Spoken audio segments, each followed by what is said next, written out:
So it's Mental Health Awareness Week. My name's Heather. My name's Megan. My name's Shane. And we're community link workers in Inverclyde. So Mental Health Awareness Week is all about normalising conversations around mental health to help reduce stigma. I think it's good that we are talking so much about mental health, and this year the spotlight's on anxiety, and I think following on from the pandemic particularly, I think everybody's experienced anxiety in some form or another. In addition to COVID and all the effects that had, cost of living crisis has had a tremendous effect on people as well. Anxiety a lot of the time is a stress response. In some instances it can be a response to a particular thing, like a job interview or a driving test or something like that. But for other people, anxiety can be very debilitating. It can impact on everything every day. There's all the physical symptoms that go with anxiety as well, the rapid heart rate, the fast breathing, all that stuff is very difficult to cope with, I think, and good to kind of talk about and normalise it, like you said, because we all experience it in some way. Because it can be quite a vicious cycle sometimes with anxiety when you get those symptoms, and then that affects different parts of your life. So being able to talk to someone that's experienced it can really help feel understood and less alone with how you're feeling in that time. Definitely leads to social isolation as well, which then increases the anxiety even further. So if somebody's sitting at home thinking about things and reflecting on past traumas, it's just going to exacerbate the problem. I think as well, like social isolation, anxiety can lead to other things like addiction, self-harm, eating disorders and all these other things. So it can impact, I guess, the wider society in that sense. Particularly post-COVID as well, because people were so used to being indoors and not doing the things that perhaps they used to do, then stepping back out into doing those things and the confidence to do that, I think we've seen that quite a lot in our jobs. And felt like it in ourselves, Really, absolutely, yeah. When the restrictions started to get lifted, I think a lot of people really did feel that social anxiety. And trying to get back out there. Because you almost forget how to speak with people, don't you? Yeah, there's so many really difficult parts of it. Yeah.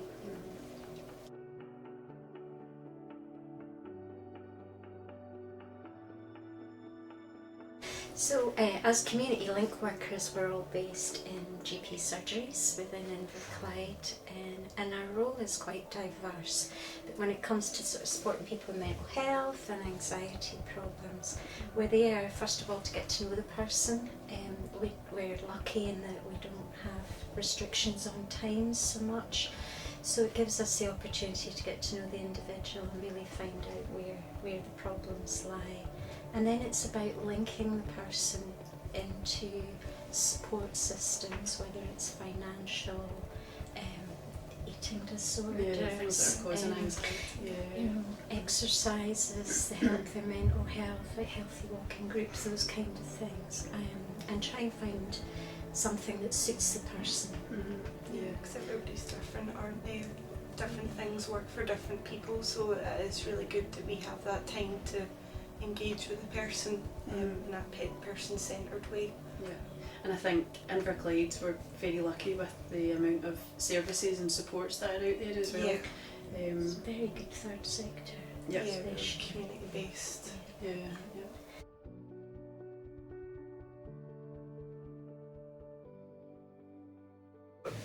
Yeah, depending on what you need, I suppose there's face-to-face, like one-to-one supports. There's group supports. There's online support, telephone, and there's apps as well that can be really useful.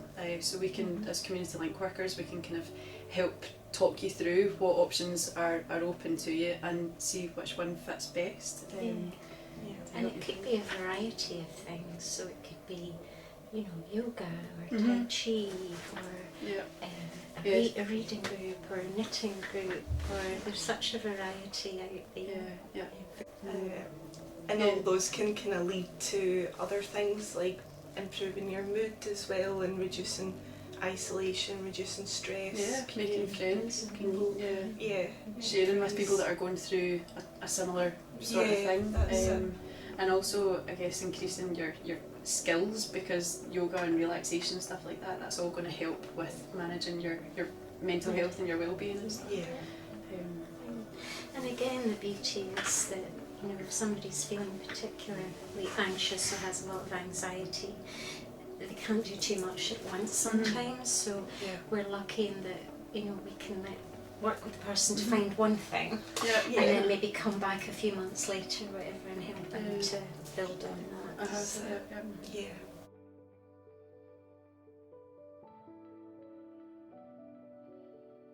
I think for me personally, that going for a walk and being outside. Being outside, being in nature, and it takes practice, I think, to be mindful and to be really aware of your surroundings and engage all your senses and things like that, but taking that time to just be in the present moment and take a step back from your thoughts and your feelings that are causing all that stress and anxiety. To be present is a really useful thing. I think. To really focus on other things, on what you're seeing, what you're feeling, you know, your surroundings and stuff can be really powerful, I think. I think one of the things that I've learned has really helped is to understand the physical symptoms of anxiety, everything that comes with it, just as I said before, with all the heart rate and the breathing and stuff like that. Once you've kind of got an understanding of what's happening and why, the fight or flight thing, trying to focus on an aspect there, like the breathing, really focused breathing to help you calm that down, can have a kind of overall calming effect, and that can help you manage your anxiety. It can help avoid a panic attack. And there's lots of ways that you can do that. I guess practicing relaxation regularly is a good one. But as I said, like, there's apps as well that can help you, you know, guide you through it when you're feeling that sense of anxiety and stress and stuff.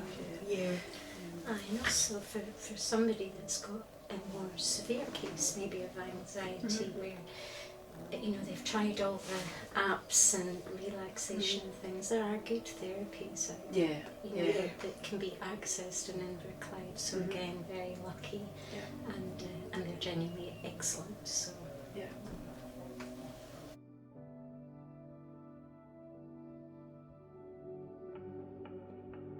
So community link workers can be found in any of the GP practices. Even if you just ask at reception, they'll be able to give you contact details. You can self-refer. The GP might speak to you, or a nurse or a CPN might speak to you about the service. So we're very easily accessible. Thank you.